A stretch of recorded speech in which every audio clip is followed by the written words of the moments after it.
Hi guys, welcome. I'm Allie, and today we are going to talk about Halloween Horror Nights 30 and 8 questions that Universal should be answering by maybe next week. We'll see. Hi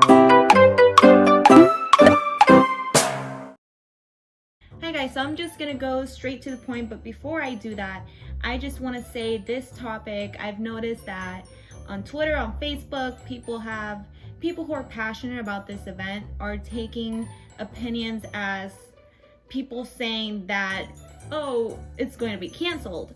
And that's not what we have been saying, you know, like, especially in my last video, no one commented on YouTube, but like on Facebook, it got a little bit towards the, if you don't feel comfortable, don't go. and that's not the attitude that we want to have. These are just, you know, opinions. These are just like fun ideas, like a plan C, which was my last video. So this video is more towards the things that we have to look for, because there are still unanswered questions as to how things are going to operate. I'm trying to be as objective as possible.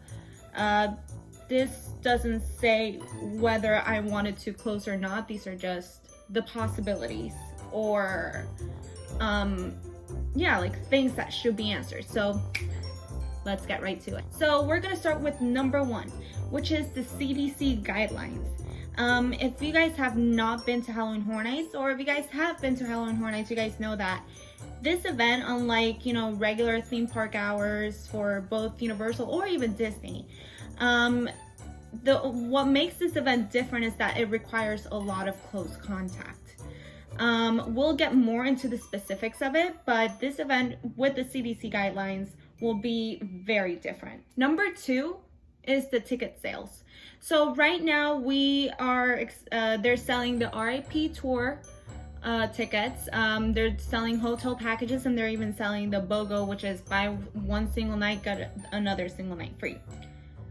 So that takes us to the question as, will there be any Rush of Fear passes, or any Frequent Fear or Frequent Fear Plus passes, or even Express passes? There's a lot going on with this question. A lot of people have been asking representatives from Universal, like, what is going to happen? I don't want to buy the BOGO if I could buy the Frequent Fear, because some people like me depend on that pass, because we pay $150 so we can take advantage of the whole event.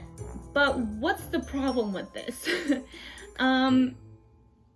The problem with this pass is that right now what Universal is trying to do is to control capacity, right?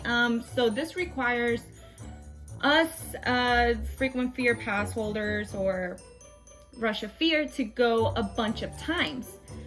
So how the capacity will work with those passes is still unclear. Representatives are saying that there will be announcements after the 22nd. The 22nd is the last day to buy the BOGO passes. So yeah, so after that we should be getting more answers. We should be getting more answers. Which is what this video is all about, right? One solution though that you can do is build the reservation system. Because right now, like, people are buying the tickets and, you know, they're like, but how will this work if you're gonna reduce capacity? What if someone travels from another state, gets a hotel, and then it's, you know, at full capacity, the event? And people are saying, well, if you buy a pass for a Thursday, you can go any Thursday, and they'll make sure that you can go in. But what if everyone wants to go that first Thursday? That's the problem, which is why I hope that maybe next week they do build a reservation system, because that could work better, and it can actually make it easier for travelers or for other people from outside of Orlando to be sure about the fact that, okay, I'll get into the event, I won't have any problems. Good. Okay, so number three, we're gonna go back to our number 1. But we're gonna focus on the scare zones. So, as I said in the first one, this requires a lot of close contact, specifically scare zones. I don't know how, I have no idea how scare zones will work, because according to CDC, wearing a mask is not enough to stop the virus. You know, it lowers your chances by a lot. Like, you still have that small chance of, you know, so CDC doesn't really recommend any kind of close contact whatsoever. And, you know, that's what people are saying, like maybe having them wear a mask, having the mask be part of the theme of the scare zone. It's kind of hard for me to imagine that. And kind of hard for me to believe that that will be the solution. Maybe have less scare actors on the streets. I have no idea how this could work, because at the same time, if you are 6 feet apart, how that scare will not be the same. I remember like taking my friend for the first time, and people, like, what she said was the fact that people got so close to you, even with the chainsaw. And that's how she just got scared. So that is, I mean, I know that Universal has the answers to this, but right now it's hard to even come up with a solution. You know what I mean? Especially for scare zones. Now there's number 4, which is the same thing but in houses. So again, as I put in the tweet, I don't think, you know, that line, conga line, that's not gonna happen. My guess is that they're gonna do it Howl-O-Scream style, which is you have a party of 4, just wait here till they go in, they wait 2 minutes, and they're like, okay, go ahead, and throw you in groups. That's one. So that has to go. I am guessing they'll do virtual lines as well, because if you have not gone to Halloween Horror Nights, I know like the capacity will be reduced, but at the same time, like, lines do get pretty long, and virtual line would be a good solution. Now the scare actors. I came up with a solution that maybe putting like the plexiglass through the house. The only problem with that is it would have to go all the way through the house, because if you put plexiglass in some spots, it's like a giveaway that a scare actor is there, unless they put on random places to fool us. The plexiglass could also be used to scare by hitting the plexiglass. I don't know if that will be the solution to the problem, but it's a solution. So again, maybe next week we'll have the answers. So number 5. This is probably the easiest one to figure out, because they have been doing, until now they closed Fear Factor, the live shows. How will they control the capacity? So rumor has it that Bill and Ted are coming back. Emphasis on rumor. If this is legit, Halloween Horror Night fans love Bill and Ted, me included. We love Bill and Ted, and the actors, if they come back for Bill and Ted, that show will want to be full even at reduced capacity. So maybe do a virtual line for the show. Now, if it's Academy of Villains, obviously also virtual lines. In the case, you know, any show is presented there, Academy of Villains, Bill and Ted, obviously they'll block some benches, they'll make sure that no one is close together. That is, I feel like that's the easiest solution. But yeah, the live shows, what's gonna happen? Bill and Ted are coming back. Are there even gonna be live shows? Academy of Villains, a new one. I'm hoping for Bill and Ted, but that's just me. And then number 6. Number 6, what houses are they going to announce? How are they going to announce it? Are they going to announce them all at the same time?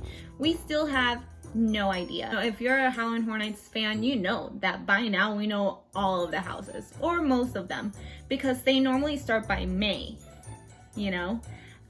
They start announcing the houses by May. But for this one, you know, we're going through a pandemic, so I kind of understand what, you know, what's going on. But they should be announcing it soon. Number 7. Is the Billie Eilish house a thing? Now, I know that has to do a little bit with the previous one, but hear me out. There's a reason why I'm putting it in its separate category or number, whatever. So Billie Eilish, like a lot of people were saying, like, why would you do a Billie Eilish house? When you look at her music videos, there's content right there. There was a tweet. I don't know if it's legit, so if it's not true, don't blame me. I don't know if it's true. Saying that Billie Eilish was seen at Universal Orlando to look at the house recently. I don't know if that's true, but it's one of the most talked about rumored houses. So maybe there's a thing, maybe there's not, but that would be cool. Now number 8. Number 8 is the one that is the most controversial because people will not like this, but at the same time, I would, you know, I'm pretty biased. I love Halloween Horror Nights, but at the same time, we have to be realistic. You know, these are not normal times. These are odd times. And there's a pandemic going on. People are dying, people are getting infected, and right now, Florida is the epicenter of the whole world. So, number 8 is, right now, okay, let me start by being positive. Right now, Halloween Horror Nights has the green light. They have the green light to do it. So there's no zero indication that it'll be canceled because there's already selling tickets. There's the tribute store that is, that they're, you know, already, it's already like the decoration, whatever, it's already put in front of the store. But we do have to be realistic that in order for this event to work, cases have to be controlled. So we do have to be open to the possibility of it being I'm not saying it will. But this is not something that will be answered next week. And the reason why Halloween Horror Nights is different than any other event is because it does require close contact. There's, you know, all of these questions are pretty much based on the CDC guidelines. How will this work?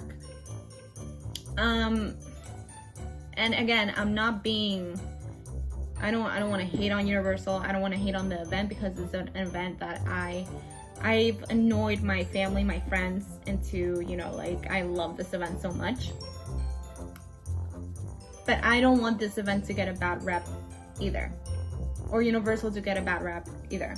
I trust that Universal is doing everything they can to make this event work, because this is Universal's moneymaker at the end of the day, you know. And we have to acknowledge the fact that Universal is facing a challenge that not even Disney is facing. Because again, as I've said millions of times already, this event is one of a kind. It is very different than regular hour theme park operation, like, yeah, how the theme park operates during normal hours. So that is the 8th. We'll see. It kind of sucks that I went from happy to like, oh, like, these are the facts, guys. But it's real. I wouldn't be doing my job if I wasn't saying that. Like, if I was being biased about I want it to happen, then I'm not really doing my job to be informing you guys about it. So we'll see what happens. Whenever this gets released, like the plans for Universal, how things are gonna work, I'll be making a video. I never thought I would be making more than one video for Halloween Horror Nights, so this is great. I might do 3, so. And honestly, I've received so much love. I've received some friendly comments, and for that I want to thank you guys. I normally, right now, I'm a college student. This is not my full-time job, sadly. I'm studying. I'm taking 3 classes this summer. Oh my god. This is my to-do list for this week. And I have not so much done. But it's still Monday. So this is kind of my stress reliever. And because I love theme parks, I love analyzing, you know, the fact that, for example, they're gonna open the tribute store at Universal for Halloween Horror Nights in August, and that could be some sort of revenue. So they're already starting to make money because right now, well, they're already selling merchandise online, so they already started making revenue. They're gonna open the tribute store, so in case, worst case scenario, it gets canceled, there's still some money for Universal right there, you know. So I just want to thank you guys. I love sitting in front of a phone camera and talking about things that I normally don't sit with my friends or family members and talk about this with. So thank you, and I hope this video does not make you think that I am all for canceling this event. You guys are dumb for a thing. I don't have that mindset. You get that mindset. You guys do you, but I'm gonna do me too, and I'm gonna stay realistic, and I'm, you know, I hope COVID just leaves so we can just get back to, you know, more than 50% capacity and not have to deal with these videos because these are sad. So yeah, I'll see you guys next time. Hit like, subscribe, and I'm not really good at ending videos, am I?